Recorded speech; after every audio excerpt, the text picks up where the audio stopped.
Hello everyone, आज है 21 अप्रैल और आज इस वीडियो में हम बात करने जा रहे हैं आलोक इंडस्ट्रीज़ के बारे में।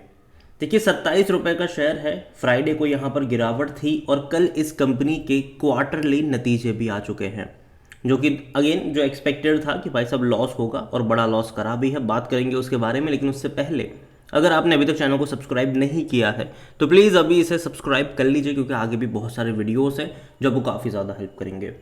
तो आलोक का शेयर 27 रुपये का है। एक महीने का ग्राफ देखो तो काफ़ी इंटरेस्टिंग है। तेज़ी आई, गिरावट आई, तेज़ी आई, गिरावट आई। शायद फिर से गिरावट यहाँ पर देखने को मिल सकती है जब मंडे को खुलेगा, लेकिन हाँ, वो कोई बहुत बड़ा मेजर फॉल में अभी एक्सपेक्ट यहाँ पर नहीं कर रहा हूँ, क्योंकि नतीजे जो आए हैं वो एवरेज में कहूँगा। यहाँ पर एक्सपेक्टेड थे वैसे ही है, लेकिन कुछ अच्छी बातें भी है वहाँ पर। अगर आप एक साल का ग्राफ देखते हो तो 135% का ग्रोथ हो। देखो, तेज़ी तब तब आई है जब जब कोई खबर आई है यहाँ पर। जैसे कि जब शेयर 14 रुपये का था तब रिलायंस की एनुअल जनरल मीटिंग हुई थी और रिलायंस ने कहा था कि वो आने वाले 3 सालों में आलोक इंडस्ट्रीज़ में तकरीबन 7,000 करोड़ रुपए इन्फ्यूज़ करने वाले हैं। तो 14 रुपये से आलोक का शेयर बढ़ के 22 पे चला गया। बाद में गिरावट आई, कुछ टाइम कंसोलिडेट भी करा।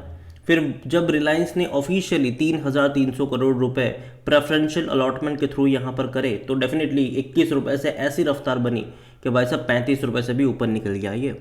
लेकिन उसके बाद वही हुआ, हर बार की तरह गिरता ज़रूर है ये। और अभी भी अगर आप देखोगे तो कहीं ना कहीं जो बीच बीच में इसने अटेम्प्ट करे हैं तेज़ी के बाद, तो यही है कि देखो यहाँ पर अटेम्प्ट करा था तेज़ी दिखाने का, वापस गिरा, अटेम्प्ट करा, वापस गिरा, वापस तेज़ी इसने कोशिश करी, फिर से यहाँ पर कल मतलब फ्राइडे को यहाँ पर गिरावट देखने को मिली। अब मंडे को देखते हैं कि नतीजे का क्या आउटकम देखने को मिलता है। शायद उतना ज़्यादा पॉजिटिव नहीं होगा, लेकिन उतना बड़ा नेगेटिव भी मैं एक्सपेक्ट नहीं कर रहा हूँ अभी के लिए, क्योंकि नतीजे अगर आप देखोगे तो अच्छी बात यह है कि इनके रेवेन्यू जो है वो एटलीस्ट 1,477 करोड़ के आसपास के देखने को मिल रहे हैं, जो इससे पहले के क्वार्टर में 1,255 करोड़ के थे। तो पिछले क्वार्टर के मुकाबले थोड़ा सा जंप दिखाया है। हालांकि पिछले साल के मुकाबले तो गिरावट ही आपको देखने को मिलेगी, 1,580 करोड़ के आसपास का था। और ऑपरेशन फ्रॉम रेवेन्यू बढ़ा है यहाँ पर, ठीक है, ऐसा नहीं कि सिर्फ अदर इनकम बढ़ गई। ऑपरेशन फ्रॉम रेवेन्यू जो है वो यहाँ पर बढ़ता हुआ नज़र आया है पिछले क्वार्टर के मुकाबले। इवन सितंबर के मुकाबले भी थोड़ा सा बढ़ा है ये। लेकिन जो कि एक्सपेक्टेड है कि कंपनी भैया नुकसान कर रही है, अभी भी कंपनी नुकसानी में ही है।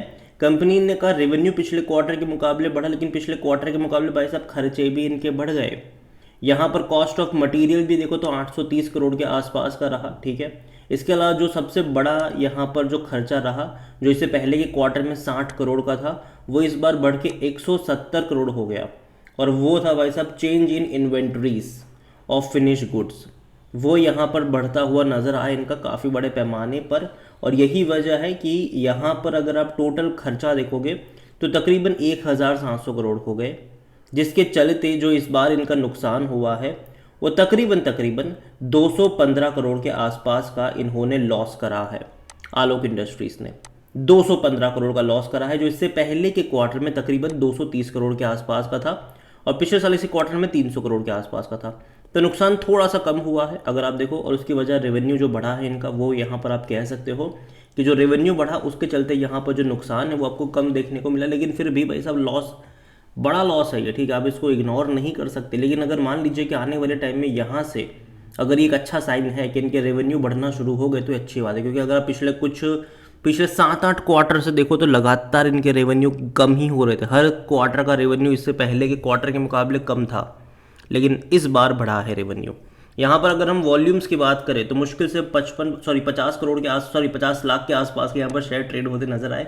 इतना ही नहीं, कंपनी का जो मार्केट कैप है ये 13,800 करोड़ के आसपास का देखने को मिल रहा है। अगर आप नजर करोगे आलोक में तो according to Moneycontrol user 60% लोग कह रहे खरीदारी करो, 20% लोग कह रहे बेचो, 20% लोग कह रहे होल्ड करो। और जहाँ तक इनके पिछले कुछ क्वार्टर में देखोगे तो इनसाइडर ट्रांजैक्शन बिकवाली के ही थे, 2023 का लास्ट का था, उसके बाद नहीं देखने को मिले है कोई ज़्यादा बड़ा यहाँ पर ट्रांजैक्शन। और देखो कंपनी लॉस मेकिंग है तो डिविडेंड तो भूल ही जाओ कि आपको यहाँ पर मिलेगा।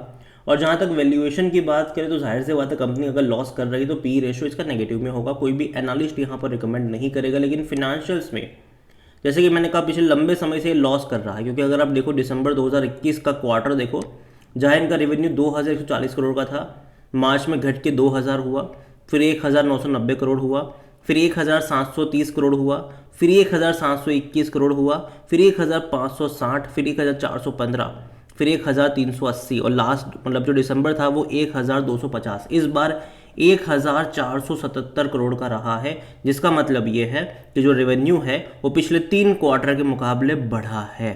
जो पहले क्या था कि लगातार एवरी क्वार्टर जो रेवेन्यू गिर रहा था, वो एटलीस्ट जो रेवेन्यू में गिरावट थी वो रुकी है, यहाँ पर इंक्रीज आया है। लेकिन वही है, नुकसान तो हुआ ही है इस बार भी। अगर आप देखो तो इस बार 215 करोड़ का लॉस हुआ है इन्हें, जो कि अगेन हर क्वार्टर में 200 करोड़ का लॉस होता है। देखो ये एक्सपेक्टेड था कि भैया नुकसान होगा ही होगा, लेकिन आने वाले क्वार्टर यहाँ पर बहुत ज़्यादा मज़ेदार होने वाले हैं। क्योंकि देखो अभी हुआ ये है ना कि तकरीबन 3,300 करोड़ रुपए इनको रिलायंस से मिले हैं, बाकी के 3,700 करोड़ रुपए हैं वो बैंक्स के ज़रिए एज अ लोन के तौर पर ये लेने वाले हैं। और यहाँ पर भी चीज़ें मज़ेदार है। यहाँ पर अगर आप देखोगे तो ये जो पैसा आ रहा है, ठीक है, उसका इस्तेमाल होगा एक्सपांशन के लिए।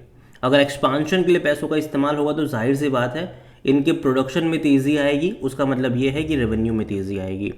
और दूसरी बात, प्रॉफिट में वो किस तरीके से असर डालेंगे, तो वो इस तरीके से होगा कि पैसा जो लोन का है उसको चुकाएंगे थोड़ा बहुत पैसा, ठीक है।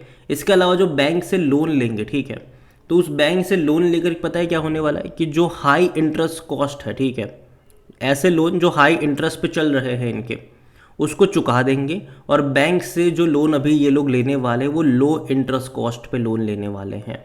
मतलब मान लीजिए कि कोई एग्जिस्टिंग लोन इनका हाई इंटरेस्ट पे चल रहा है और अभी बैंक से ये लो इंटरेस्ट पे अगर लोन उठाते हैं तो कहीं ना कहीं उस लो इंटरेस्ट का जो लोन होगा उससे हाई इंटरेस्ट को चुकाएंगे तो पैसा बचेगा, सीधी सी बात है। यहाँ पर शेयर होल्डिंग के बारे में अगर आप देखते हो तो प्रमोटर यहाँ पर 75% पर है और ये दिसंबर क्वार्टर का शेयर होल्डिंग पैटर्न है, अभी तक मार्च का आया नहीं। देखते हैं कि मार्च का जब आएगा तो क्या अपडेट्स हमें यहाँ पर देखने को मिलती है। 0.05% म्यूचुअल फंड का था, 0.32 डोमेस्टिक के पास था, रिटेल यहाँ पर ज़्यादा क्वांटिटी में है 16.49%। देखिए ओवरऑल अगर मैं आलोक को लेकर देखूँ तो जो नंबर्स इसके आए हैं मैं उसको एवरेज नंबर कहूँगा, क्योंकि देखिए लॉस एक्सपेक्टेड था कि 200 करोड़ के आसपास का लॉस होगा ही यहाँ पर, ठीक है। और एटलीस्ट रेवेन्यू में जो हल्का सा बाउंस आया है वो मुझे लगता है कि अच्छी बात है, एक लॉन्ग टर्म के लिहाज से एक अच्छा साइन हो सकता है। अगले क्वार्टर के नंबर और ज़्यादा इंटरेस्टिंग होंगे क्योंकि देखो पैसा इनको मिला है, ठीक है, अब उस पैसों का कैसे इस्तेमाल करते हैं, उससे क्या चीज़ें होती है, ये तो आने वाला वक्त ही हमें बता सकता है। लॉन्ग टर्म के लिहाज से देखो मैं अभी भी मानता हूँ कि इमीडिएट यहाँ पर कुछ नहीं होने वाला है, आलोक में टाइम लगेगा, ग्रेजुअली चीज़ें बेहतर होगी। यहाँ पर 4-5 क्वार्टर के नंबर्स और ज़्यादा देखने पड़ेंगे और धीरे धीरे ये मुझे लगता है कि इम्प्रूवमेंट की तरफ जा सकता है, क्योंकि भाई साहब जब इतना सारा पैसा आता है तो कहीं ना कहीं एक हेल्प ज़रूर मिलती है। और दूसरी बात यह है कि गवर्नमेंट भी जो है वो टेक्सटाइल इंडस्ट्रीज़ के ऊपर ज़्यादा फोकस कर रही है, इंसेंटिव वगैरह दे रही है। हालांकि आलोक अभी उस लिस्ट में नहीं, लेकिन अगर ये अपना प्रोडक्शन लगातार बढ़ाने में कामयाब होता है तो कहीं ना कहीं वो उस लिस्ट में भी शामिल हो सकता है।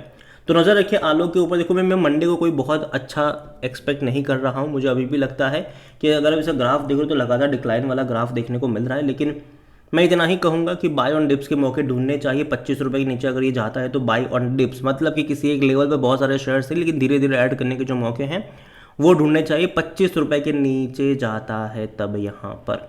अगेन ये मेरा पर्सनल ओपिनियन है, कोई भी इन्वेस्टमेंट एडवाइस नहीं है, क्योंकि ये एक हाईली रिस्की शेयर है, ठीक है। तो याद रखिएगा इसके बारे में। वीडियो को यहीं पे एंड करता हूँ, पसंद आया हो तो लाइक करो, शेयर करो, चैनल पर अगर पहली बार है तो प्लीज़ सब्सक्राइब करें। और आलोक के बारे में क्या सोचते हैं वो भी आप मुझे कमेंट में लिख के बता सकते हैं। Thank you.